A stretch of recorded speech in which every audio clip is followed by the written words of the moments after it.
I read a funny story about a guy who did not make any points with his wife from what he chooses to give his mother-in-law every year. So every Christmas, he goes to a nice store and he buys an expensive bottle of perfume for his wife. And the checkout girl, it's just part of the ritual. When you buy something that expensive, they give you a bunch of free samples. And when you buy an expensive perfume, the samples they give you all say the word toilet on them. And so he would wrap that up and give it to his mother-in-law. Sounds about right? And so I would not recommend that. I don't think that's very nice. But I was thinking about it. I bet this has been done for a long time. I bet when the wise men left Babylon on their way to bring their gifts to Jesus, I bet wherever it was that they bought their nice perfume, I bet the little checkout girl there in Babylon said, "Oh, wait, I have some samples for you with the word toilet on it." And the wise guy, I know exactly who this could be for. So I think it's been around for a long time, and I think, imagine that poor mother-in-law, the very first Christmas, got up, saw the tree underneath, and she goes, "What on earth?" So I think this has been something that's been done. And these wise men, it's an amazing story how these guys came from the most unexpected place. Babylon. It's 800 miles away from Jerusalem. 800 miles. And they make it all the way to and what were they doing? Well, who told them? And they say, "Oh, we were watching the stars. We were reading the signs." What signs? How did you guys end up so far from home, representing probably a large school of academics and scholars, that you'd get on your camels with your entourage and brave the desert and go out and to give a baby with no royal lineage that anybody can see, nothing spectacular at all? These have got to be the most unexpected people to come and worship Jesus. But that's something that happens throughout the world. People will rise up and the most unexpected places to worship Jesus. I invite you to, I'm not going to go there immediately, but just to be ready, turn in your Bibles to Matthew chapter 2. Matthew chapter 2, verses 1 through 12, and we're going to read the story here of the wise men. The version I'm reading is going to use the word magi, which is just another word saying wise men in that context. But Matthew chapter 2, it's not unusual for us to hear crazy stories about how people rise up in the most unexpected places to worship Jesus. It's a common kind of an occurrence. I read a story about a girl named Amy Price. Amy Price was a curator. She was an art historian at the Metropolitan Museum of Art in New York City. Absolutely fantastic museum. As most Americans do, they go out and buy their good stuff. And so that's what Metropolitan Museum is. It's stuff that Americans have bought around the world. And it's a really nice collection of stuff there. And it's exciting to go through there. Anyways, this girl had studied. She had a doctorate in art history, and she was all ready for this job. And one day, walking down through the galleries, it all of a sudden hit her. A light bulb went on. She said, "Boy, there's a lot of paintings about Jesus. Look at that." She knew the history of them. She knew the era. She knew the how they posed. She knew what the meanings were. She knew all that. But all of a sudden, it kind of hit her. And then the second thing that hit her was, "And I don't know anything about Jesus." All she knew was who painted him and what the value of that was and what the story of that was. But she didn't know anything about Jesus. He knew what he looked like. She didn't know Jesus. And so she started asking around, "Do you know anything about this Jesus that is so prevalent in all of our art and Western history and around the world? Do you know anything about it?" And people around her, all these amazing educations, Ivy League universities to work at the Met, all these people that have had everything. "No, I really don't. I really don't." And so she decided to take upon herself to learn one more thing in life. I'm going to learn about who this Jesus was. And as she began to find out about Jesus, something happened to her heart, and she decided, not only have I found Jesus, I'm going to follow Jesus now. And it completely changed her life. See, that's somebody rising up in a very unexpected place to worship Jesus. Nobody would think that somebody in that field or academic world would give their lives to Jesus, but that's exactly what happened. That was where it happened, right there. I came across another funny story about this guy, and his name was Muhammad Akbar. Muhammad Akbar means Muhammad is great. And Muhammad was part of the Pashtun tribes there in Afghanistan when the latest war broke out. You got to say latest because for us it was a war, but for Afghanistan, but they've had a lot of wars. And so the war broke out there in their region, and he wasn't part of the famed fighters there, but he was part of those who tried to flee, tried to save their lives. And he was part of those 2 million people that were part of the migration out of Afghanistan, out of the danger zones, and they poured into Pakistan. And he arrived there in Pakistan without anything, like all of them, in a refugee camp.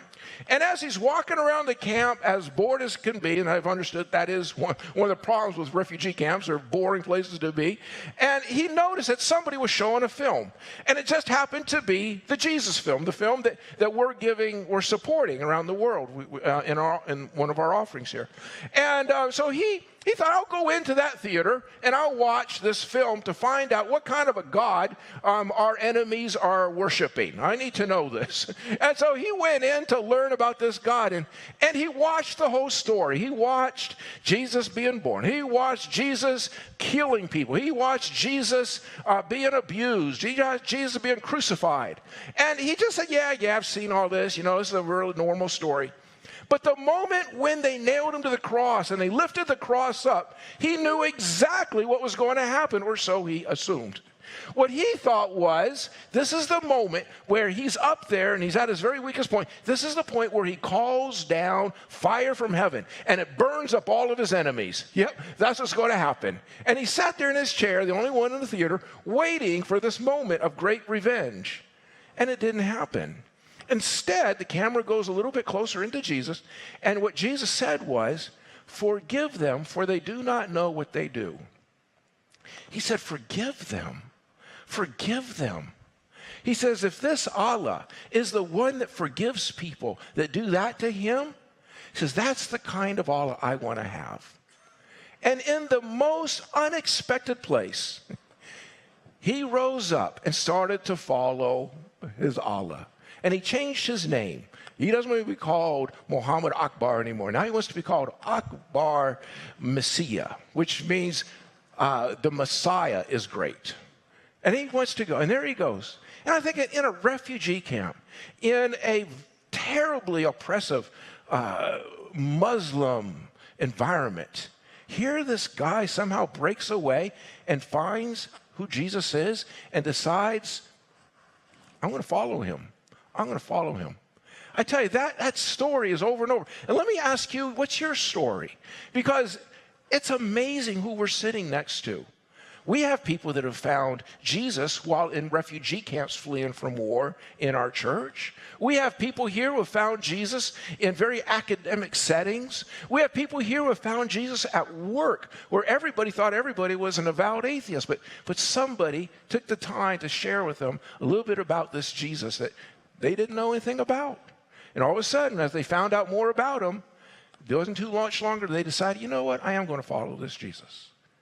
And that is what happens. Let me ask you, where are you? Are you in an unexpected place? Or do you have a history that nobody would expect, that where you are, you're the one that found Jesus? Maybe you, like many others in our congregation, were a part of another religion. And if anybody would have ever said anything to you, you would have stopped them. Says, what are you doing? This is not socially acceptable. You know I'm a part of this other religion. It's part of my heritage. It's my identity. How dare you come and try to tell me that I need to be more Western or I need to be more, European? What's wrong with you? I will be who I was born to be. Isn't that funny? That's how it is, isn't it? Until we come to find out that Jesus isn't Western. Jesus isn't European. Jesus is divine.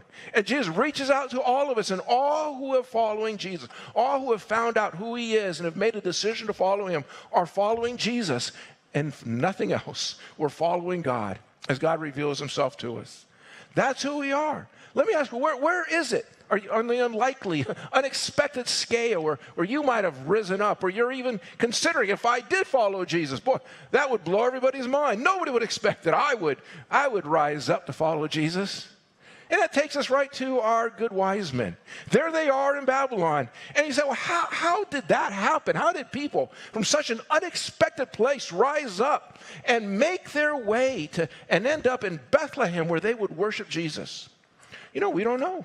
We don't know. The story is there. But we have ideas. We have to wait to get to heaven to connect all the dots. But some of the things that might have been in play here was that 500 years before Jesus was born, there was an Israelite, a Jewish young man. His name was Daniel. And he, along with many other elite Jews, were taken captive by one of the greatest empires ever in the existence of humanity, the Babylonian Empire. And they were taken captive by the king Nebuchadnezzar, and they were brought. Not only was Jerusalem absolutely destroyed, and tens of thousands, if not more than that, were murdered and slaughtered, they brought the very best people to come be slaves in all kinds of government positions in Babylon. And Daniel was one of those.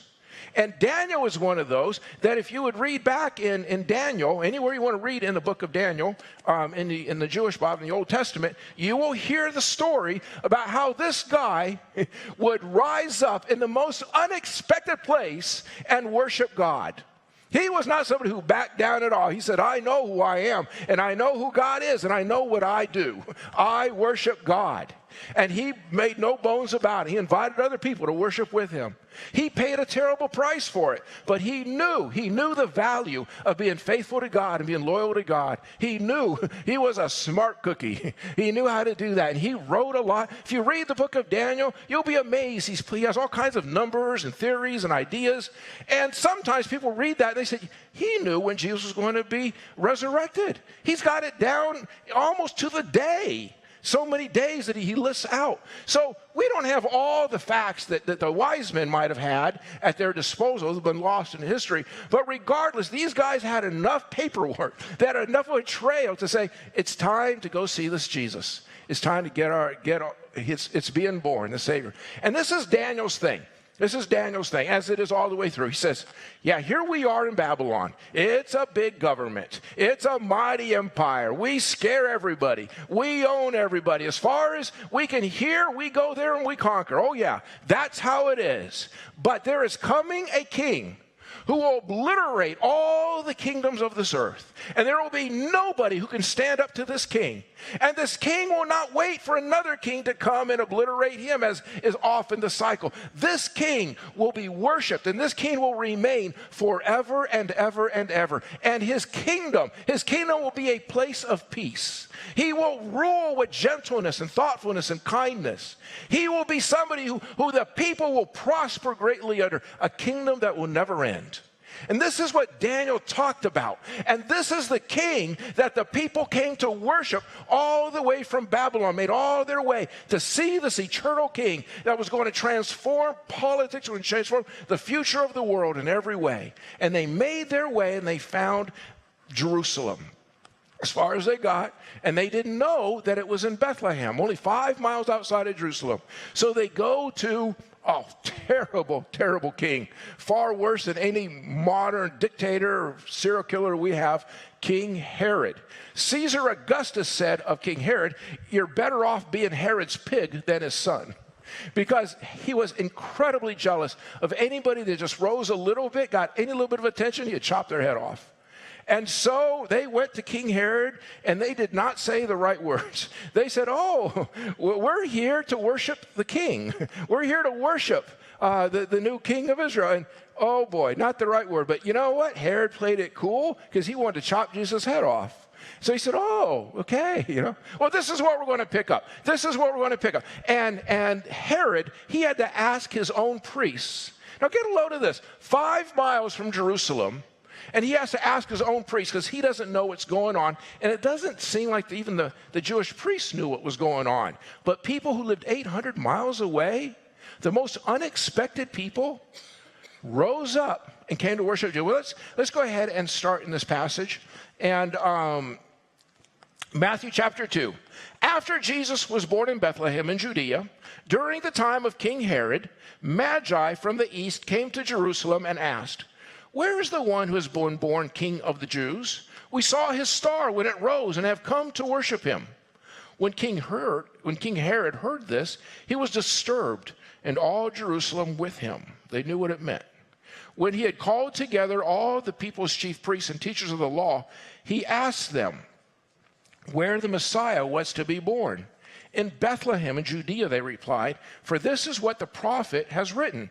But you, Bethlehem, in the land of Judah, are by no means least among the rulers of Judah, for out of you will come a ruler who will shepherd my people Israel."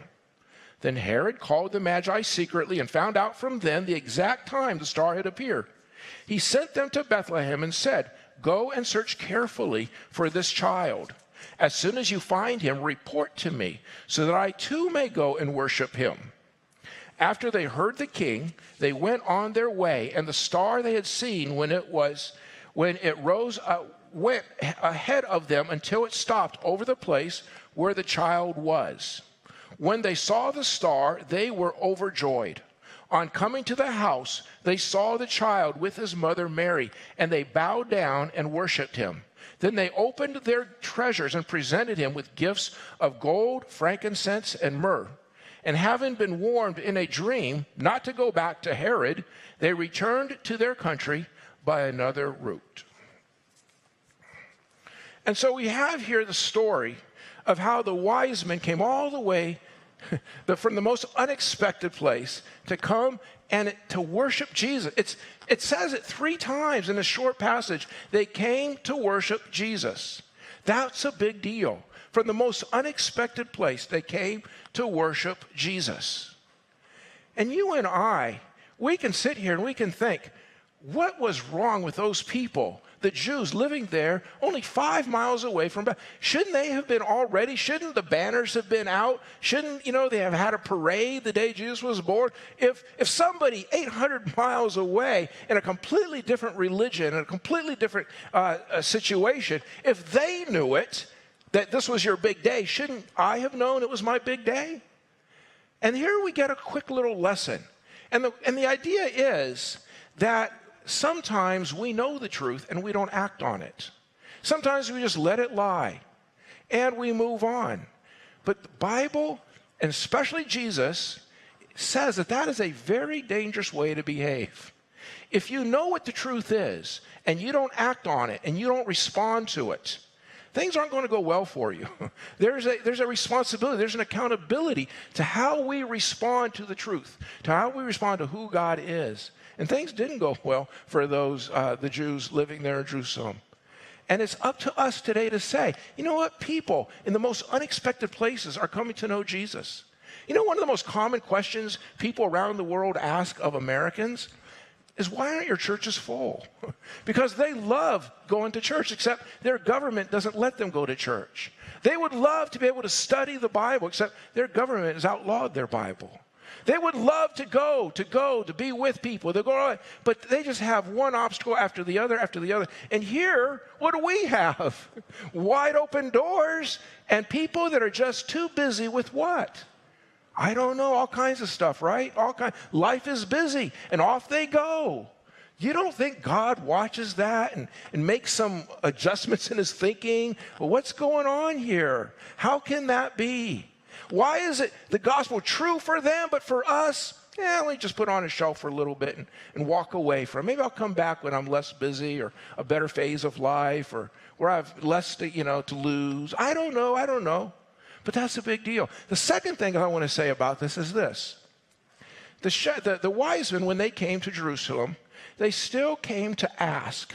They still came to the king asking for permission. Is it okay? And that was why their entourage met. They didn't want to be seen as somewhere where they're not supposed to be.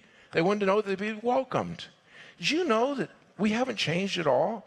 When I was in junior high or younger or high school, and I would see kids inviting other kids to parties, you know what I would do? I would just freeze up because I would have been so embarrassed if I didn't get invited to the party. I didn't always get invited to the party, just the way it is, right? But boy, I wanted to be invited because I wanted to go to the party. No, I wanted to be included. I just wanted that maybe I could go and I could be accepted with that group of people. I just wanted. Could that happen? Could that be? And you know, it's good manners to invite people. It's just good to include everybody, not to refuse people for whatever reasons or assumptions that you have about them, or I don't have to worry about them, they're all set. And things that you might impose on them has no grounding in truth at all. All it is based on your baggage. You know what? Inviting people to Jesus. You don't know what's gone on behind the scenes. For a lot of people have been investing, people have been praying, people have been reaching out to these people, praying that somebody would invite them to church, praying that somebody would invite them to, out of the most unexpected place, to come and see Jesus. I like reading about different cultures, and one of the anthropologists I read about was a guy named Vincent Donovan. And Vincent Donovan is an anthropologist working a lot with the Maasai tribe in Africa. The Maasai are those very, very tall guys, all warriors. To this day, they don't do a good job of integrating with any other culture. They're pretty much who they are, and they still hunt lions with spears. They're the ones that wear the blood red clothes, robes. These guys are amazing. They're just ferocious and a lot of fun to watch on videos. And anyway, so he was studying them, and they would have their dances, they would have their feasts. But he noticed one of the Maasai was outside of the group. And so he would wonder, well, what's that guy's role? And when's he going to participate? And the guy never did. And so he went over to talk to that warrior, and he said, you know, your family, they're all busy. They're all doing this. What is it with you? Why aren't you participating? Are you standing guard, or are you against this, or what is it? And what he said was very interesting. He said, no. He says, when I was young, he said, I did something very, very shameful. He says, it was wrong what I did. And what happens is that the tribe gets together and they put you on trial. And if you're found guilty, then one of the punishments that they can pick is to banish you. And that's what I was. I was banished. I've been banished for decades now. And the anthropologist, well, okay, but I'm sure there's a way back. I'm sure there's a price you could pay. I'm sure there's a commitment you could make. I'm sure after a period of time. And the guy says, no, there's not. Once you've been banished, they will never accept you again. That's the end of that. I read about another couple who, and this is a very typical situation where the pastor invited them to church, and pastor, said, no, we're not going to come. So pastor wanted to talk to them a little bit more about it, just curious, what's going on. And they opened up to the pastor, and what they said was, the wife was speaking. She says, a few years ago, I did something really wrong. And it was very shameful, very embarrassing. And I just can't go to church anymore. That's not a place for me. I'm really sorry. Thank you for inviting me. And the pastor looks over at the husband, thinking that the husband is going to cooperate, and the husband is sitting there agreeing with his wife. Oh, yeah, she did something really bad, Reverend. You don't want her coming to your church, I tell you right now. Let's let sleeping dogs lie. It's all for the best, all for the best. And in a strange way, both those groups of people have something in common. They don't think there's a way back in. But there is a way back in. It's called forgiveness. It's called being right with God. It's trusting your life again with God. It's about finding out who Jesus is and realizing that he has given you forgiveness for all your sins and brings you into his family. That's what it is, coming back in. The wise men, the Bible says that what they did was they followed the star. I'm sure they did. That's what got them all the way to Jerusalem, following that star. But I wonder how many times we look around at people and we don't see that they're following a star that is going somewhere. They just follow this religion. And we might look at them, or they follow no religion or atheism, or they might follow greed, or they might follow prosperity, or they might follow, who knows, a million different ways that we have to make ourselves feel superior to others. Who knows what they're following? But never underestimate what God is doing in their lives. They might be following the star, but it's leading them. And it turns out that it wasn't a star all along. The wise men had been following Jesus all along. Jesus was bringing them through their trials, through the pathways, through all the experience they had. He was faithfully leading and guiding them all the way into himself. My dad absolutely loves a missionary to India. His name was E. Stanley Jones. He lived the first part of the 1900s, about 70s or 80s or so. But E. Stanley Jones had a favorite story. And the story he would tell was about another missionary like he was, but this missionary was in Africa. And this missionary was traveling along the road by himself. And who knows why? People can be very adventurous and get themselves into trouble. This missionary decided to take a shortcut, and he got off the road, got off the beaten path. And he was walking right in the middle of the jungle. And it turns out he didn't know where he was like he thought he did. And where he thought he would end up, he didn't end up. And he's walking through there, and he says, this isn't good. I don't know where I am. There's not a road in sight. There's not a path. This is not going to turn out well for me. And he thought, I'm probably just going to die out here in the middle of this jungle. And he just keeps walking, doesn't really know what to do at this point. When to him, miraculously, there was a clearing. And in this clearing was a typical African hut. Just one, not a lot of them, just one hut, which is very strange. So he goes up to the hut, and he has a small sliver of hope that somebody's in there. And if there is somebody in there, they wouldn't kill him. They would be nice to him. And so he says, I got nothing to lose. I'm going to die anyway. So he does the traditional, calling out and clapping his hand. And sure enough, somebody responds from inside the hut. And this elderly gentleman comes out. And he is friendly and he is nice to him. He says, I left the road. I got off the road. And I don't know how to get back now. I'm completely lost. Can you help me find the path to get back to where I need to be? Yeah, I'll help you. I'll help you. And so he says, follow me. And so right back into the jungle they both go. And the missionary's following the guy, okay, here we go. And then he starts to wonder. He says, we're not following a path. We're just walking. Does this guy even know where we are? He says, I was doing this. What am I following this guy? I was walking around lost, and now it looks like we're lost again. So he finally says, enough is enough. And he taps the guy on the shoulder in front of him. And the guy turns around, and he says to him, are you sure you know where you're going? Are you sure you're following the path to get us where we need to go? And the guy turns around, and he says, sir, in the jungle there is no path. I'm the path. Follow me. And I love that story. Why? Because that's how life is. There is no path. Jesus is the path. Follow Jesus. We've talked a little bit about how rising up in the most unexpected places, when we rise up in the most unexpected places, that God uses that. And people in the most unexpected places rise up in the most unexpected places to worship Jesus. But let me switch that just a little bit on you. How unexpected would it be for you to do something to worship Jesus? I'm not talking about the place, but I'm talking about what you would do. Would it be unexpected? Would it be just as unlikely as somebody in the middle of a Muslim refugee camp finding Jesus? Is it that unexpected what you would do? Because I really do believe that God calls us to those unexpected places and says, will you rise up? Will you rise up to worship me? What does that mean? I know what it means to me. I know what it means to me. To do what nobody else expects me to do is the most unlikely thing ever. I know what God would say to my heart. This is what you need to do. Oh, I'm so embarrassed. I don't want to do that. But boy, I just feel God putting his finger on my heart. Said, yeah, this is what I want you to. Is it unexpected? It's really, nobody would think I would ever do this. That's what I want you to do. Can you do something unexpected?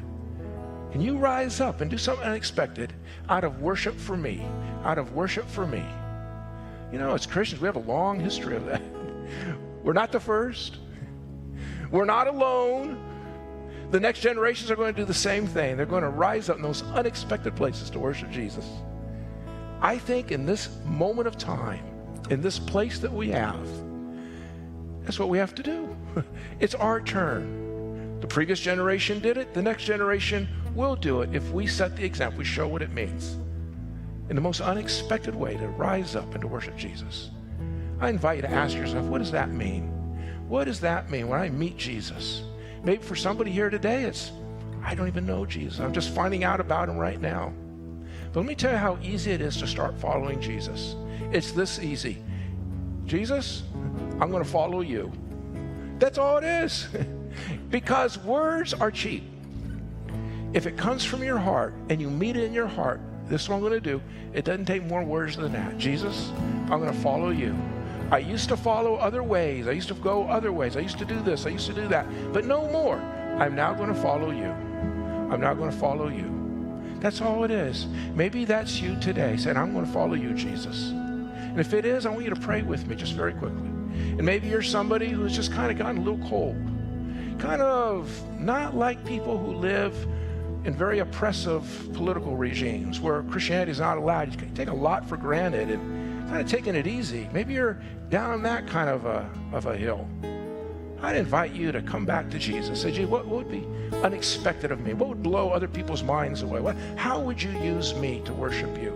How would you use me to worship? Knowing that God is doing far more around you than you can ever imagine. He's waiting for somebody to rise up and do the unexpected.